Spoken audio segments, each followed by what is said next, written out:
अगर आप थोड़ा सा नमक ले लेते हैं और उसको एक पोटली में बांधकर अगर आप घर में किसी जगह बांध देते हैं, जो तरीका मैं आपको बताऊंगा उस तरीके पर आप इस नमक को घर में रख लें और फिर आप इस अमल के मौजज़ात खुद अपने घर में मुलाहिजा करेंगे। घर में बरकतें ही बरकतें होंगी। अगर आप मकरूज हैं तो कर्जदा हो जाएंगे, और अगर घर में तंगी है तो वो दूर हो जाएगी, और अगर आप फकीर हैं तो बादशाह बन जाएंगे। इसके अलावा भी इस अमल के बहुत से करिश्मात हैं जो आपको देखने को मिलेंगे। के साथ बताता हूँ, याद रहे कि यह अमल नमक का अमल है और नमक हर घर में मौजूद होता ही है।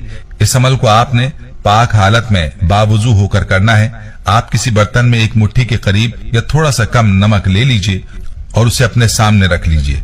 सबसे पहले प्यारे आका सल्लल्लाहु अलैहि वसल्लम की खिदमत अक़दस में दुरूद पाक का नजराना पेश करें और उसके बाद 21 मरतबा सूरह नशरह, जिसे अलम नशरह लका सदरका भी कहते हैं, उसकी तिलावत करें। 21 मरतबा